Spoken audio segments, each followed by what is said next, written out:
Everyone for joining us tonight. My name is Michelle Lepore, and I am the Education Coordinator here at Biotech Dental USA.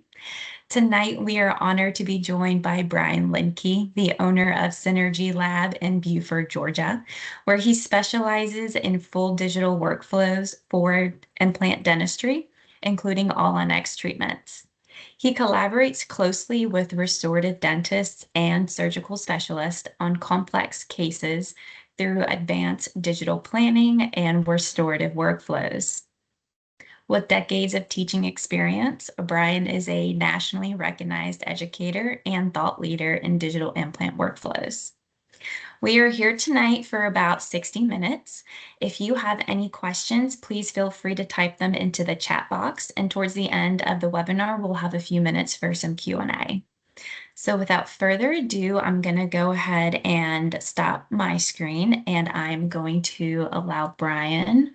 I'm going to add you as a spotlight. You can go ahead and share your screen and get started with your presentation.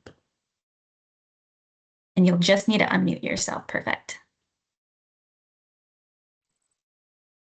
All right, perfect. Thanks for that intro, Michelle, and just want to say thank you to Biotech Dental USA for the opportunity to be here this evening and share some of my experiences and the workflows that we use on a daily basis.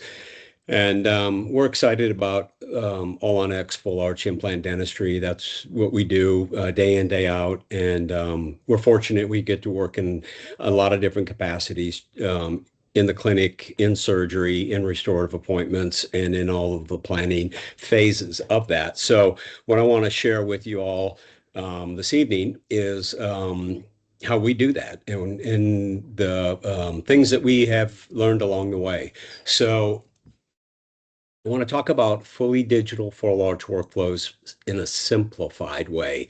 I think we overcomplicate some procedures, and all-on-X gets overcomplicated pretty quickly, and there's a lot of options and a lot of things that are out there that sometimes can be a little bit overwhelming. So we've kind of boiled it down to a workflow that we've developed over the years that works very, very predictable for us. And so I want to show you that from preoperative to intraoperative to final delivery. All right, let's see if I can. Okay, here we go. So the learning objectives for this evening are 3D facial analysis workflow and assessment, clinical laboratory collaboration and communication, which is really critical, fully guided or freehand, or minimally guided. So I think there's a place for all three of those, and it really is a preference on the surgical side, and we can talk about what that looks like and where and when we might do which option. Restorative workflow options and considerations, provisional material selection with the advent of printing. I think there's some really great opportunity to move away from some of the provisionalization techniques that we've used in the past. I know we have with great success. So I'm going to share some of that with you. And then final restorative material selection, which is another thing that I think is a one size doesn't fit all. So I want to highlight what that looks like, where and when we think those different restorations are applicable and how we go about choosing them. All right, so we're going to talk about 3D facially generated digital workflows, and there's three phases of that: the planning phase, the surgical phase, the restorative phase. But I really think facial analysis is the thing that we have to really take into account and realize that it has to come first in the planning stage, because it sets the tone for the entire workflow through surgery and the restorative process. So we spend a lot of time, looking at CBCTs, intraoral scans, models, pictures, and all of that is important and critical, but I think the success of treatment starts before any of that. I think that we have to, before we look at bone or teeth, we need to understand the face we're restoring, because if we look at this gentleman, it's very obvious that he has a low lip line. And we won't have a challenge if we do bone reduction or if we don't do bone reduction, mitigating that transitional line of his upper lip where that terminates. However, this patient is the extreme opposite. She has a very, very hypermobile lip dynamic in both directions. And she has a very bony ridge structure that is protruding. And at first glance, we need to kind of have an idea of what we're dealing with and what the facial symmetry and harmony looks like. And are we able to maintain it or improve it? So the ability to do that, jump forward, the ability to do that requires a computer that doesn't have a mind of its own, for one, but it requires information. And so we need information that allows us to make those assessments, and that's facial analysis information. So I'm not sure why I'm doing this, but I'm going to back up here so I can see if I can try to stay on this page. We need more information a lot of times than we receive from our clinical partners, because we need to see not just the teeth, but we need to see the face. So for example, we need to be able to assess in the laboratory facial asymmetry, lip mobility, and how that affects the overall facial harmony. So as we see these type of images, it's not that they're not important, and it's not that they're not informative, but they're not enough based on what we're trying to accomplish with certainly dual arch all-on-X scenario, but even a single arch. So I'm going to walk through what that information looks like that we need to gather. But if we don't have that information, oftentimes we end up in a situation we didn't anticipate. And that's a bad spot to be in. It's not that is not recoverable, but that's not where we intended to end up. So we want to design our cases and plan them reverse engineered with the end in mind so that we have a roadmap, and so we can hopefully always end up where we're projecting that we will. So I believe that most people don't plan to fail. We just don't, we just fail to plan. And so that's what I want to talk about more in detail. This is what, the ultimate goal is. We want to have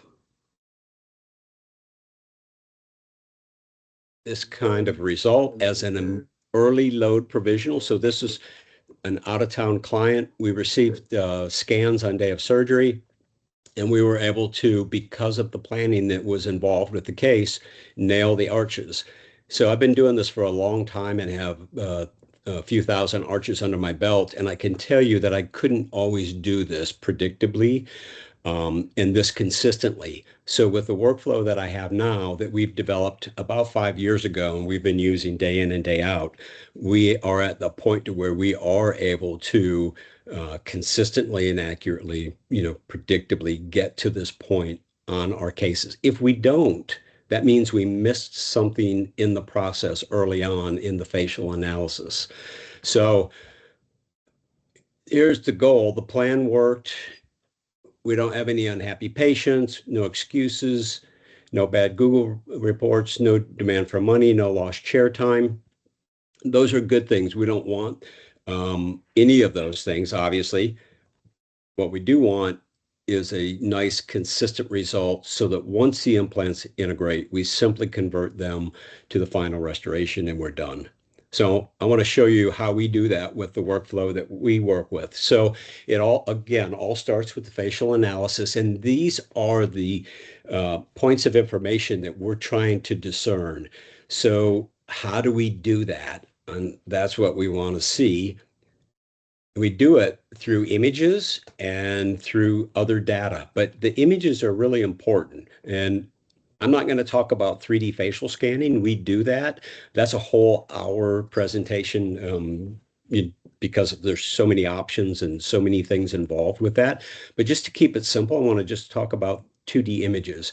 So if we start out with these three critical full face images, meaning a repose, natural smile, and highest or Duchenne smile, where we get the patient to crunch their nose up and get their maxillary lip up as high as possible. That gives us a bunch of information that's really critical for us to be able to plan the teeth in the face.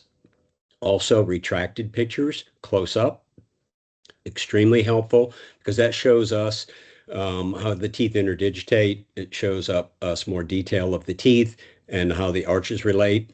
And so the information that we need to gather at the facial analysis appointment. And when I say we, I mean me when I go to a local clinic to take those records, or your staff doing that. And that's something that we can easily teach remotely. And so the required data is CBCT. If you have an edentulous case with a denture, then we would need a dual scan, scan of the denture in and out of the mouth with markers, intraoral scans, extraoral scans, or 3D facial scans, which again are not required, but they're helpful. Pictures, which certainly are required, and the full face aspect of the pictures is very critical. Shades, pink and white. So we not only want tooth shade, we want tissue shade. This is a shade guide that we have that is made up of the actual tissue materials that we use in all of our arch restorations. So we're not transposing denture shade tabs or anything like that. And so we have these available. They're really helpful to be able to just place it up there, get a picture of the tissue. We can see the variation in tissue, and we can see how that relates to the shade tabs that we have. And then the last thing, but certainly not least, for right now, is an analog bite. So ideally, if we can get the patient in a good MIP or centric relationship and we can capture that in a bite, if that is sent to the lab, then it makes it really more predictable because digital bites don't give us what we need 99% of the time. So a digital bite that is taken in an office and seen on the screen of your laptop looks good. It looks like it aligned it perfectly where it's supposed to be. The problem is when that information is transferred to the lab, it doesn't end up in that same position. So sometimes the models are separated, sometimes the models are within themselves, sometimes there's a space between, and that we can't do a virtual alignment of those digital models. So what we have to do is print those models and then mount them and scan them back in. The best way to do that is to have an accurate physical bite to be able to do that. So we have a digital process, but it's not 100% digital to make it 100% consistent. So if we gather this information accurately, then a single arch all on X case can actually be a 4-appointment process. And I'll tell you how we do that. So we're going to generate facially generated arch designs at the lab. And if you look on the right there, you'll see preoperative. You'll see the arches designed and then semi-transparent over the preoperative, so you can see the changes where we widen the arch, lengthen teeth, so on and so forth. And then at the bottom, you see just the design itself. So that can be merged into a 3D facial scan or into a picture like this. So we can show you teeth in the face before and after. That you can use that to show your patient as well. And we're going to send that to you once it's designed in an exocad viewer email for your preview and approval. So at this point, this is critical before we move to the next part of the planning phase, and that is that we're all in agreement that this is where we want to end up.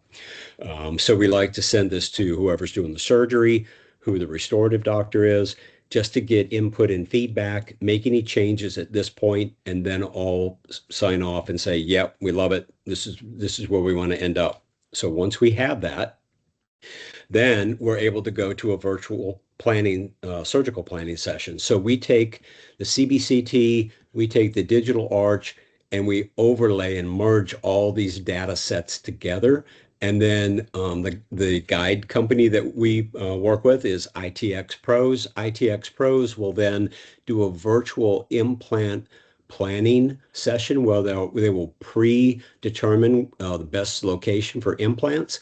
And then we'll set up a Zoom call for everybody on the team, whether it be oral surgeon, periodontist, restorative doctor, all of the above, with me and ITX. And we're going to go through bone quality and quantity, and we're going to do it based on tooth position because we have an idealized tooth setup that we agreed to. So now we want to determine where our screw access holes, our AP spread, our distribution of implants, and our best available bone for implant placement will be.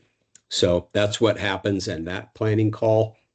Single arch usually takes about 20 minutes to do that. And we're planning the case utilizing the best bone in our digital wax up. And we're also making sure that we have adequate restorative space. So we're going to start with the end in mind. And we want to keep in mind that it's a restoratively driven treatment planning process with a surgical approach. And so a lot of things get determined in this 20-minute planning call, believe it or not. So during that call, we're going to decide what are we going to do for temporization? Are we going to immediately load? Are we going to delay the load? Are we going to do what we call an early load where it's the provisional is loaded maybe an hour, maybe a day, maybe 3 days after surgery? So all of that gets determined. And then we're going to decide what provisional material we're going to use. Are we going to print the provisional? Are you going to print the provisional? Are we going to mill the provisional or you out of PMMA?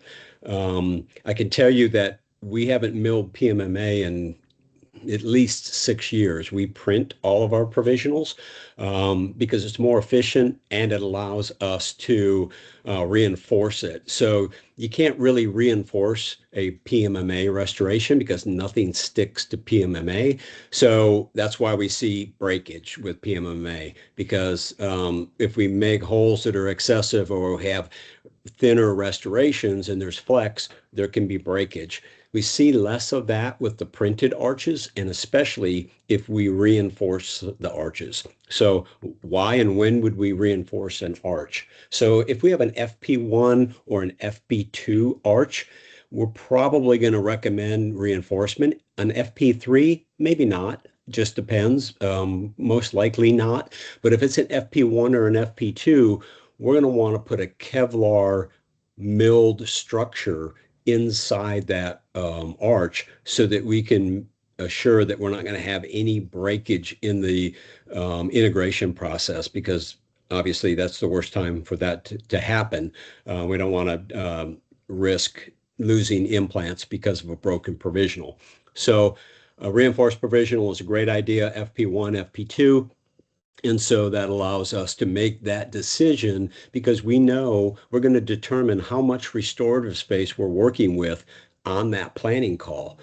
And so because of that, we can make some really great determination on what materials to use, how to use them, not only in the provisional, but in the final restoration. That will be decided at that meeting most likely as well. So will it be a monolithic zirconia arch? Or will it be a titanium reinforced zirconia arch because we have limited vertical restorative space? All right, so we planned the case. We know where implants are going. We know where teeth are going to be. So we've done the surgical plan. So we go into our surgical phase at this point. So as I mentioned in the beginning, this doesn't have to be a one size fits all for the surgery as well. It can be fully guided, it can be freehand, no guide, or it can be what I call partially guided. And I'll explain what that means. So, fully guided, I'm assuming everybody knows what that is. We've got a fully planned protocol with a guide. The implant osteotomies get drilled through the guide. The implants get placed through the guide. We have a bone reduction guide. And in our case, we have a screw fixated bone reduction guide. All of our bone reduction guides get screwed in so that they are stable and they can serve as a digital reference or a breadcrumb. So if we do a freehand, we don't have that because we don't have a guide. But there are other things we can do to keep it a very predictable digital workflow. And one of those things is to keep a tooth. We can keep an anterior tooth and use that as a reference throughout the surgery. The other thing we can do it partially guided. So we can use just the bone reduction guide that is screwed in place, use that to reduce our bone, and then freehand implants in. And the benefit of that is we get really nice, consistent bone reduction, and we have our fixed fiduciary screwed to the bone. And I'll show you how that works. So if we're going freehand, I like to have, if possible, more than one reference. So a tooth is a great reference, but this is something that we developed called a BTR, which is a bone tight reference. It's a dual screw fiduciary that gets screwed into the palate in the midline suture. And it also we have them for the mandible that go out in the anterior portion of the mandible that can be screwed in with multiple screws. So if we have a fixed reference when we get started, then we have something to keep on track as a breadcrumb trail so that we don't get lost in digital space along the journey. So with the workflow that we do, we do a grammetry workflow. So that means we're going to use an intraoral scanner. And on a day of surgery, we're going to take 3 intraoral scans. So here's the guides that we use from ITX. We print the guides in a scannable surgical resin that allows us to scan them very accurately during surgery. We also do a variety of other things like set up implant hex timing in the guides. And if you look at this pink and white model here, the pink model represents a reflected maxilla all the way up to the nasal spine and the piriform rim. And you'll notice that this bone reduction guide has these optional clips that will go up and clip over the piriform rim. That's a stabilizing effect that makes this guide go into place like a puzzle piece and makes it very intimate. That's why it's called an anatomic guide. It fits anatomically to the bone. And then we have this component, which is a detachable piece that's called a verifier, a vertical tooth verifier that connects to the bone reduction guide during the process of getting the bone reduction guide in place, and then it's taken off after it's screwed in. So it's kind of a belt and suspenders kind of approach. It can be varied. It doesn't have to have these latches. It can stop short and still have a tooth vertical verifier. But the reason why we go through this process is to assure that this bone reduction guide gets placed exactly where we planned it, because if it doesn't, then it is going to throw off our implant osteotomies and our implants and our occlusion. So that's something that we really want to make sure that gets put in the right position. So I'm going to go through a fully guided protocol, but I want to show you the Connex workflow grammetry system first. So it's basically a scan body system, and it's a very simple scan body system. The surgical scan bodies are 10 millimeter titanium grit blasted anodized scan bodies. They have a built-in 050 hex, and they have a built-in screw. So you don't have a loose screw that you're having to retrieve and keep up with. So it's all integrated together. That's what you use for your implant scan. And then correspondingly, we have 5 millimeter tall, 6 millimeter diameter scan body healing abutments. And we have those in titanium and also in resin. The titanium parts are forever parts. They're reusable. You autoclave them and just keep using them over and over. The resin parts are not reusable. They're one-time use only. And there is a place and time for those resin components, and I'm going to tell you what that looks like.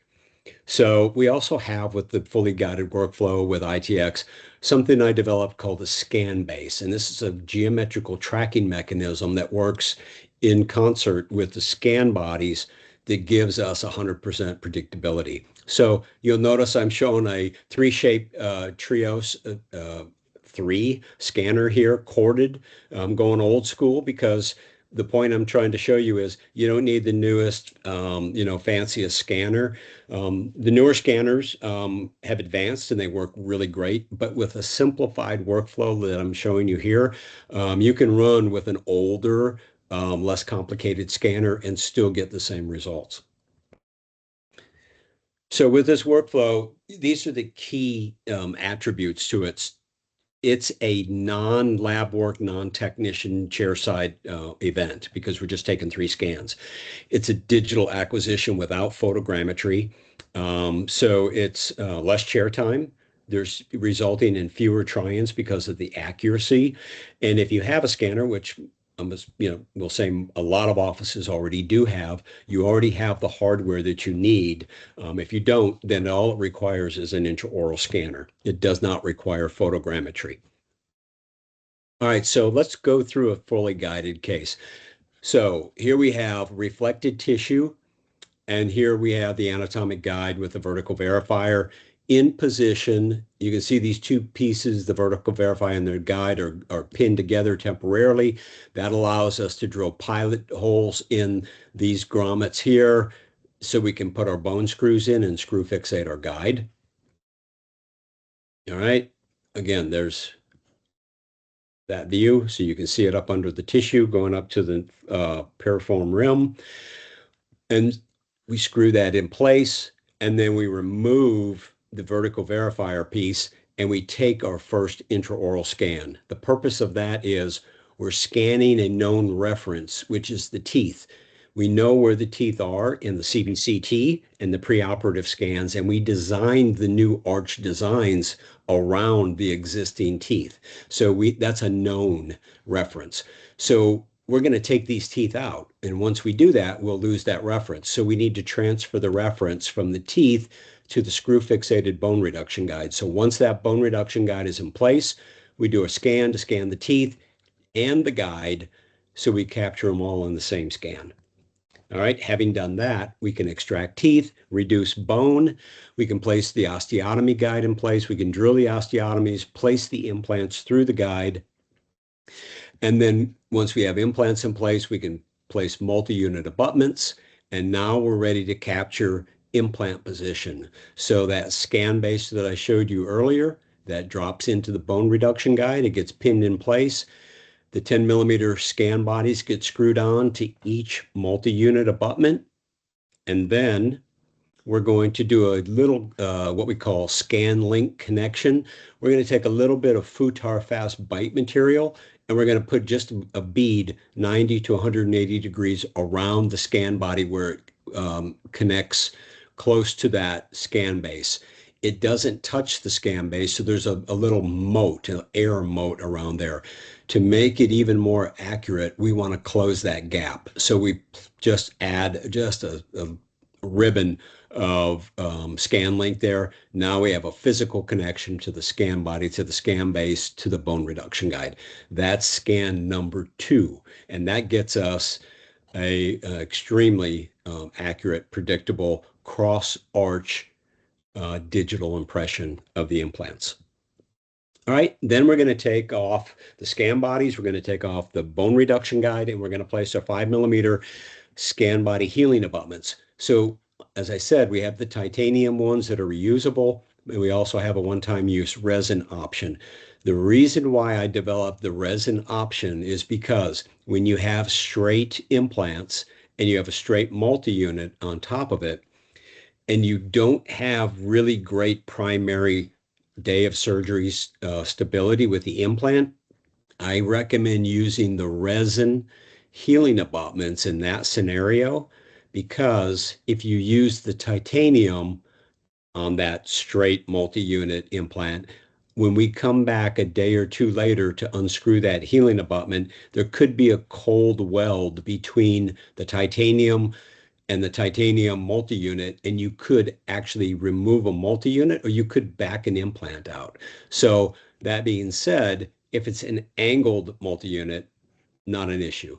If it's a straight multi-unit and you have, insufficient primary stability, then I would opt for the resin, because the screw is separate with the resin. You're going to be able to unscrew the screw, and the resin is just going to fall off. So it's not going to have any pressure, or not going to pull on the multi-unit.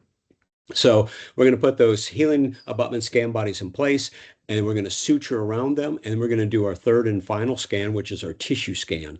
So because we're scanning the Connex 5 mm healing abutment scan bodies, they correlate to the 10 mm scan bodies we took in the previous scan, and that allows us to merge everything together accurately without the bone reduction guide. So once we have that, once we get those 3 scans and we do the alignment, we can have a print-ready STL file back in your office to print within an hour or less. So you could print in office and load the provisional that same day or the next morning, or we could print the provisional, and particularly if it needs to be reinforced, we could make a reinforced provisional, send that to you so that you would typically deliver that on the 3rd day after surgery. So I talked a little bit about photogrammetry, or at least mentioned it. I'm a fan of photogrammetry. I think it's an excellent modality, but I think it's not for everybody. I don't have photogrammetry. We accept photogrammetry scans, but I don't own a photogrammetry unit for multiple reasons, and I'm just going to go down through a list why for me it doesn't make sense to have it as a tool. And that's the applicability. It has limited application. It does one singular thing. It captures implant position. You still have to do intraoral scans to get teeth, to get tissue, and to get other references to stitch everything together. So for me, if I'm going to be doing 2 scans already, I don't really feel like I need to have photogrammetry to do that 3rd scan if I can do it as accurate with a grammetry workflow, which we can. And so with our workflow, which is grammetry, we do everything with an intraoral scanner. So it just makes it really simple. The learning curve is a lot easier with intraoral scanning. As I said, most offices already know how to do that. It's a little more difficult with photogrammetry. Mobility is a little more challenging with photogrammetry than intraoral scanning. Scalability is a big issue because how many photogrammetry units are you going to buy if you have multiple offices? And again, you probably already have intraoral scanners. Upkeep, there's a lot of maintenance and upkeep with photogrammetry. Scan bodies are just scan bodies, and they don't have any plastic or anything that's going to distort in them. They're forever scan bodies that all you have to do is debride and autoclave. Availability, there's a lot of interest in photogrammetry. There's a lot of units coming to the market. There's a lot of back orders, and that's something to think about as well. And then certainly one of the biggest things is the cost. So if you can look at it comparatively, what a photogrammetry unit would cost compared to a grammetry workflow like I'm showing you, it's a fraction of the cost. And so, I think, if we factor all those circumstances in, it makes it a little easier to make a decision. If you already have a photogrammetry unit or you're going to get photogrammetry, as I mentioned, you're still going to need to have a couple of intraoral scans to get taken, and you're going to really have to have a process to be able to do that. So it's always nice to have a screwed in reference like a BTR. We have a couple variations of those that go on the maxilla. As I mentioned, we have one that goes out here in the mandible. Our scan bodies fit on those BTRs. So you can do your first intraoral scan capturing the teeth and that reference point. And then when you come back later, you can get subsequent scans and still keep that reference and tie that all into your photogrammetry so that you can stay on a digital path. So let's look at freehand surgery. So if we're going to use that BTR, that bone tight reference, we don't have a bone reduction guide. So the BTR becomes one of our references. And as I mentioned, keeping an intact tooth is a great reference point. Better if it's in the front of the mouth as opposed to like a molar or a second molar. We lose accuracy if we're using a distal tooth as a reference. But if it's an anterior tooth, that's great. If we can use a BTR in conjunction with it, it's that much better. So the BTR gets carried to position with basically an Invisalign shell. You put it over the teeth, you pilot the two holes into the bone, you screw in the bone screws, you pop the shell off, and now you have a reference that is dual screwed in place, so you're not going to bump it and dislodge it and move it out of position. Again, if you want to and you're able to keep a tooth, that's great. So now we have two reference points, makes it a little more accurate. So implants can get placed freehand, multi-units get placed.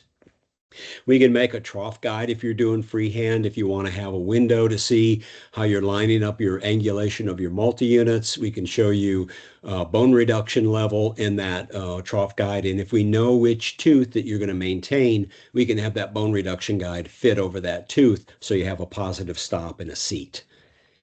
Makes it a little easier to use a trough guide if you're able to position it over a tooth. So once the implants and multi-units are placed, the 10 millimeter Connex scam bodies get placed on each multi-unit.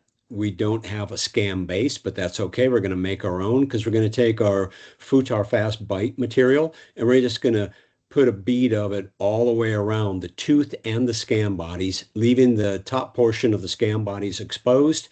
And then we're going to get our scan cross arch with 100% accuracy, because if you'll notice, the scan link, which is Futar Fast, you can't really put it on smooth. It has a unique geometry and it's continuous when you put it on.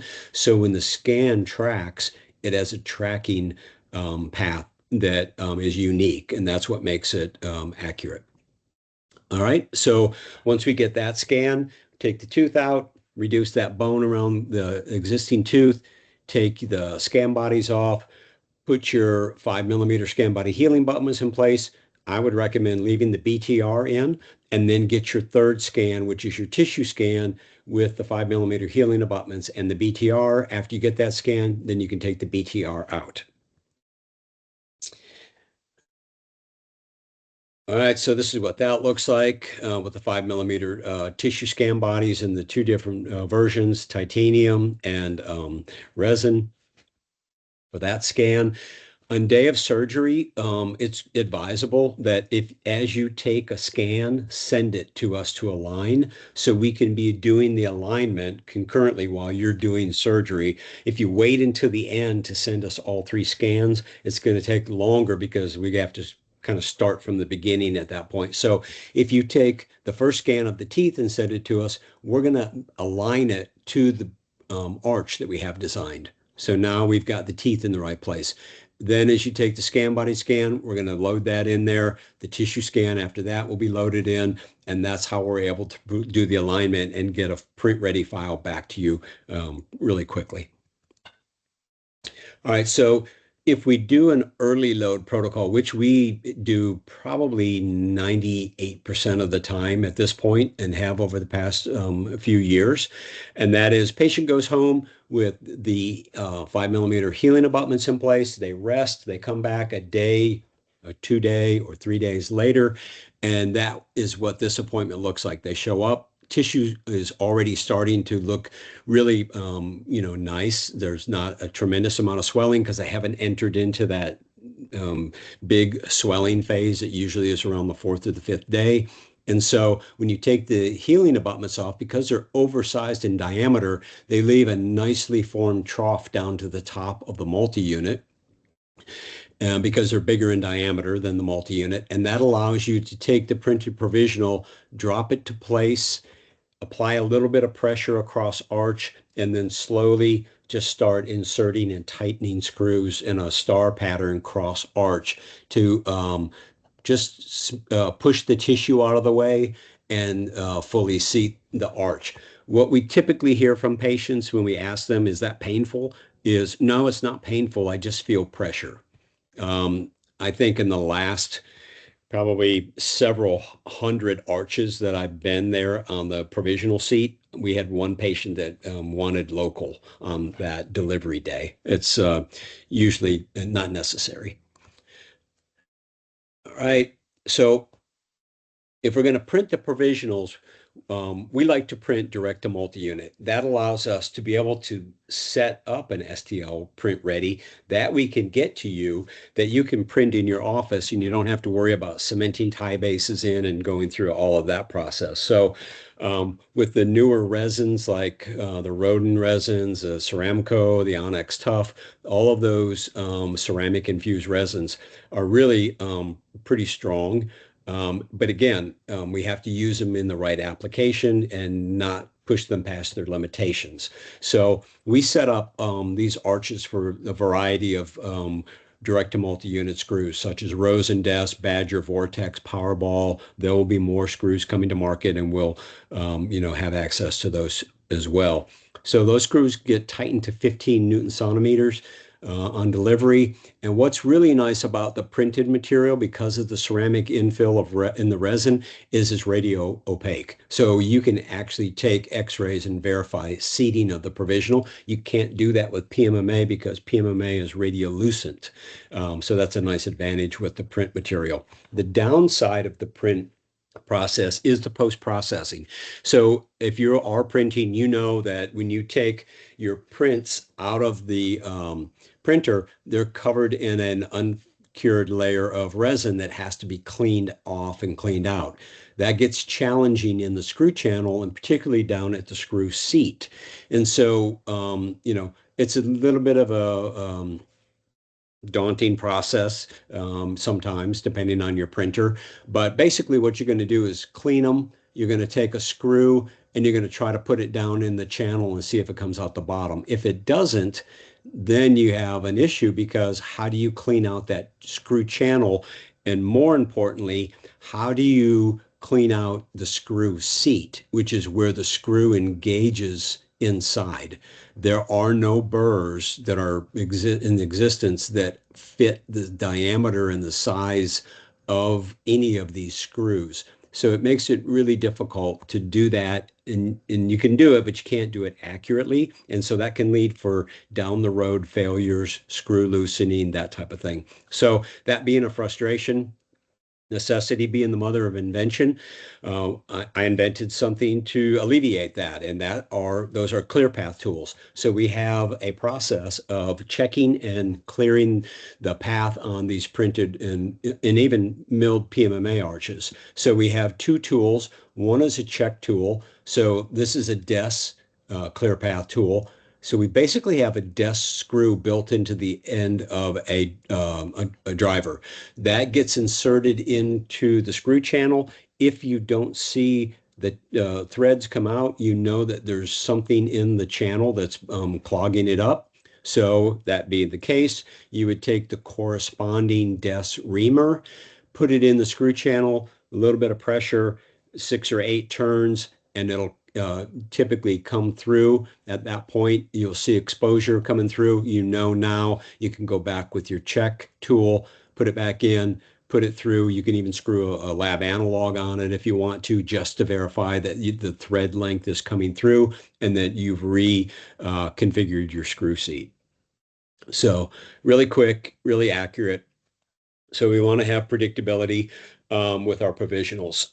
Provisionalization is a huge part of the process. So we try to make our provisionals like our finals. We don't overbulk them. We don't make them thicker than they have to be. If we have limited space, we reinforce them, but we still keep them in a minimal confined configuration. So we want to have convex intaglio surfaces that are easily accessible to the patient, so they don't trap food and they can be flossed. So because hygiene is critical, obviously. We don't use acrylic because we can't do these things with acrylic. And PMMA to me is acrylic. So we've moved away from that. Just to quote one of my good friends and mentor, John Coyce, if you know better, do better. The reason I say that is because we can do better. We have better processes. We have better materials. We don't have to do the things we used to do the way we did them. We can do things a lot more efficiently and a lot more predictable now with the modalities that we have at our disposal. So typical old school provisionals for all on X, where we have ridge laps and thick, bulky restorations, denture teeth that eventually pop out because it's an acrylic-based process. And so what typically happens in this scenario is we have to make these restorations bigger to survive, but in doing so, we trade, one benefit for a potential issue, and that is a lot of times a ridge lap or a concavity on the intaglio, which we know creates a food smorgasbord or bacterial smorgasbord, and can cause implant failure. And so that's something that we can certainly avoid if we utilize some of these workflow processes. So let's go to the restorative process. So we have integrated implants, and now we need to record their position so that we can go to final. I call this a DRR, or a digital restorative records appointment. And basically, what we're going to do on this appointment, once the implants have been cleared, is we're going to do another quick, easy facial analysis, because the patient may have really loved the provisional during the healing process, or maybe they didn't, or maybe there's certain things about it they didn't like. So now is when we need to reevaluate where we are, make an assessment, and decide, do we want to make any changes going forward? I can tell you that in most cases, well over 90% of the arches that we do that are single arches, we go from a surgical provisional typically to a final arch. We don't do a try-in unless there's a lot of changes that are required or requested.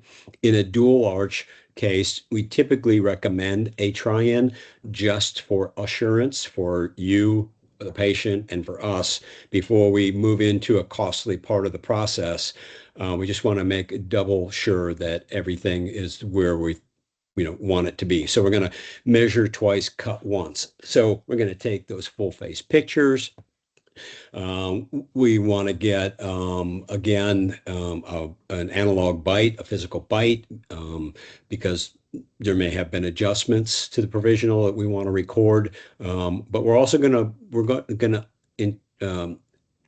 IOS, the arches outside of the mouth. So we're going to see any adjustments or wear that has taken place during the integration process. But, I'm an old school guy, trained by prosthodontists, worked with prosthodontists my entire career, and provisionalization is a huge part of the process, I believe. And so these provisionals allow us to be more predictable. So if we use provisionals to evaluate what I call the 4 Fs: fit, form, function, and phonetics, we can record that with a video or FaceTime, pictures, 3D facial scan, written instructions, just good information to communicate to the lab that here's where we are, but it's not where we want to be. We need to make these changes, and here's what we see at this point. Tissue is going to be different because bone and tissue have remodeled. The occlusion maybe needs to be dialed in a little better, whatever it may be. And patient feedback is critical because the patient is test driven, the temporaries, and we really want their feedback to know if we're, close to being ready to go to final or what changes need to be made. So once we have that data, we also need to get clinical data, and that is a tissue scan. After we've torqued the multi-unit abutments to their final torque, we're going to put these Connex 10 millimeter tapered scan bodies, just like the surgical scan bodies, but they're tapered down at the connection so that we don't pinch tissue when we put them on, because we're going to have healed tissue. We might have some sulcular depth here and there, and so we don't want to crush and trap tissue. That makes this an easy process. We'll put the scan bodies in place, and we're going to do 3 scans. The first scan is going to be a tissue scan. The second scan is going to be an implant position scan. And the third scan is going to be a tooth to implant position scan. So we're going to scan the scan bodies and all of the available tissue surface. That's our tissue scan. Then we're going to keep those scan bodies in place. We're going to add FUTAR, FAST, our scan link material, around the scan bodies, just like we would do in a freehand surgical application to create that digital tracking mechanism. And then we're going to scan just scan bodies in the futar. We don't care about the soft tissue. We already have it here in the first scan. So we're just going to get a quick scan of implant position that's accurate. And then when we have the arch out of the mouth, we're going to place these reverse scan analogs on the bottom and screw them onto the intaglio of each multi-unit position. And then we're going to scan the provisional 360 degrees. We're going to get any occlusal or aesthetic adjustments, and we're going to see the implant position relative to the teeth. So once we have that, we're able to take these three data sets and merge them and overlay them together and make any necessary or requested changes and confidently be able to go to a final arch. Or again, as I mentioned, if we have a lot of changes requested, maybe a try-in. So we've talked about if you're placing the implants and you're planning the case, but what happens when you get this patient in your chair who you've never met before? Or maybe you do know this patient. Maybe you tried to get this patient to do an arch with you, but they opted to go a different route. Maybe they went to Mexico, or maybe they went to a big box facility, and they ended up with something that they didn't anticipate. But now they're back in your chair. So this patient went from here to here. And so she's not where she was hoping to be, and not where any of us would plan her to be. But this is an easy recovery, and this is what I kind of like to term a arch rescue service. And so this is not a real challenging issue because we know how to get this patient to a better spot, and that's simply with the DRR. So if we go in with an arch rescue service and we take off the wonky restoration, we torque the abutments, we put our scan bodies in place and get a new tissue scan, link them together with the futar, get an implant position scan, put the reverse scan analogs on the arch that is not what we want, and scan it. Now we know what we have, and we know who we're fighting. We know what challenges we have. What we're going to do from this is we're going to design the arch better, and we're going to superimpose it on this arch, and we're going to make the changes knowing that we have a cant and a midline discrepancy and all the things that we have, and we're going to correct that in a new design and probably do a try-in and then do a final arch. But these are cases that are out walking around. I think we're going to see more and more of these cases. I know we continue to see more and more of these cases, unfortunately, but it's not the end of the road for the patient. We can easily get them to a much better place. So this is another example of that, a denture tooth hybrid that was done maybe, I don't know, 15 years ago. They have a life expectancy. So even with a metal frame, when you have pink acrylic and denture teeth at a certain point with wear and tear and loss of vertical dimension, they start to unravel and come apart. And so the option is take that frame, go back, open the bite, do another denture tooth setup, reestablish vertical dimension, and go in and reprocess denture teeth and acrylic and wait for this to happen again. Or we can take this and we can do a DRR. We can capture the implant position and we can capture them where they currently are in a reduced vertical position with missing teeth. And then we can redesign that and we can make a new titanium structure that has a what we call a thimble frame. It's a milled titanium frame with individual tooth preps, similar to a crown and bridge frame that is very substantial. And then we're going to put individual high translucent gradient zirconia crowns on top of those preps. And we're going to finish it out with a pink ceramic composite material. Now we've created a more efficient chewing mechanism for the patient because these are not denture teeth, they're zirconia. They've been restored back to the original vertical dimension. The patient is going to be able to masticate food way better than they ever did with a denture tooth. So they're going to apply less force. It's going to be kinder to the joint and the musculature system. And it's going to be a much more efficient long-term restoration for the patient. So we like to call this an upgrade arch. Here's a take home for everybody.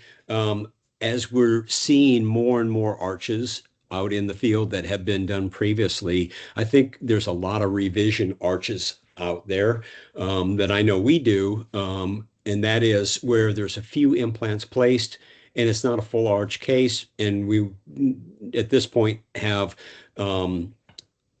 unsalvageable teeth that need to go, and we need to add implants, and we need to hopefully be able to tie into existing implants with our new implants and create a full arch scenario.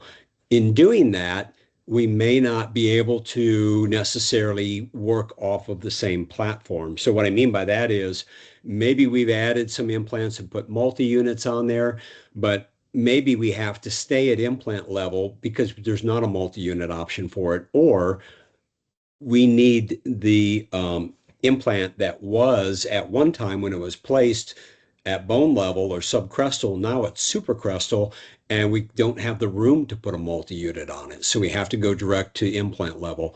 We may have an angled screw correction tie base on something where we have to correct angulation because the implant is not in the best position to fit into the arch. So if we have those scenarios, they can be a little challenging downstream because how do we remember what the connection is on that bridge if we don't have a way to map it or keep track of it? So one easy way to do that, if you fill your screw channel access holes with rolled up Teflon tape, Teflon comes in white and it also comes in yellow and blue.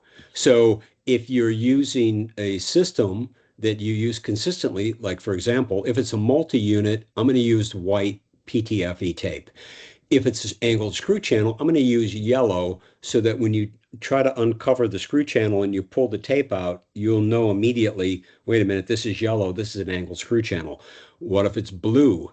Maybe that indicates that there is no multi-unit and it's direct to the implant platform level.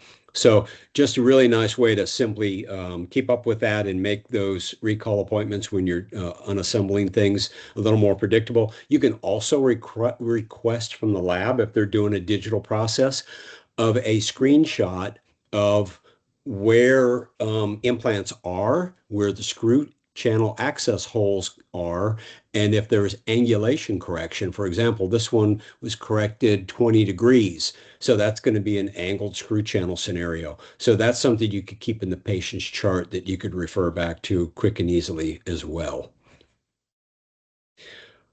All right, let's talk about final arch prosthetic options real quick. We typically offer a good, better, best offering. The good offering we have is our alternative to a denture tooth hybrid, and that is a Kevlar fiber woven frame with printed teeth and pink ceramic composite over it. We need about 12 millimeters vertical restorative space for a long-term final with that material, monolithic zirconia with tie bases, pink ceramic layered, and yes, 12 millimeters restorative for that. If we're into the titanium structure with the zirconia teeth, we can work in much tighter tolerances down to 5 or 6 millimeters of vertical restorative height, even in the posterior, and produce some super strong, very predictable, highly aesthetic arches that we don't have to worry about breakage like we would with a monolithic zirconia in a thinner configuration. All of our arches go out the door with a tissue management bar. A tissue management bar is just a convenience application. So because you're going to get the patient in at some point, whether it's 6 months or 2 years, and take the arch off most likely and assess things. When you do that, if you have some sulcular depth, that's going to tend to cave in slough in towards the multi-unit connection while you have the arch out of the mouth. So that being said, with the tissue management bar, that's exactly what it does. You drop it in onto the multi-units after you take the arch out, put one screw in just to hold it in place, and it's going to keep the tissue displaced in those deeper areas so that when you bring the arch back after it's clean, you just swap it back out with the tissue management bar, and it's a much easier appointment for you and the patient. All right. I know I threw a lot at you in a short period of time, and I ran to the full amount of time. I'm happy to take any questions. I'm happy to hang around for a while. This is my contact information. Please don't hesitate if you have any questions. I'd love to hear your thoughts, good, bad, or indifferent, and happy to be available. Certainly through email. You're welcome to text me as well. But I'd love to hear from you. I'd love to hear what you think about the process and anything we can do for you. We'd like to offer that up too. Thank you so much, Brian. We appreciate all the wealth of information you share with us. It does look like there's a few questions in the chat. Okay. Do you see that on your end? I don't. Okay. Go to the chat box, but I can also just read them out loud to you. Yeah, if you don't. Sure. Yeah, here's the chat box. Okay, let's see. All right, so let's go to the top. So pre-op facial pics, iPhone okay, or do you recommend a specific camera? So I can tell you that I've been toting around a 35 millimeter DSLR camera for years with exotic flashes and a lot of things. I don't do that anymore because I have an iPhone.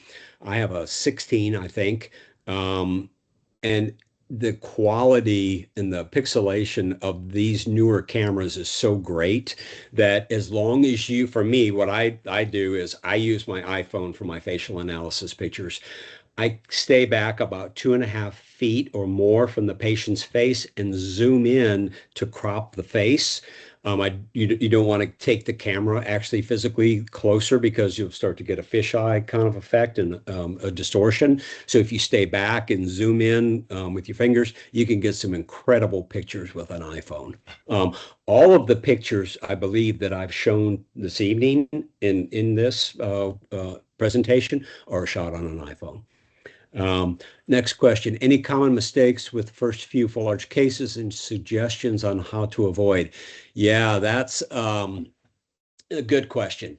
There certainly are common mistakes. I'll tell you that probably the biggest, most consistent problem that we see is not enough bone reduction. And I think especially in a free-handed scenario, you're kind of shooting in the dark because you have maybe a denture trough guide, but once you have tissue reflected, it doesn't go back to the same place.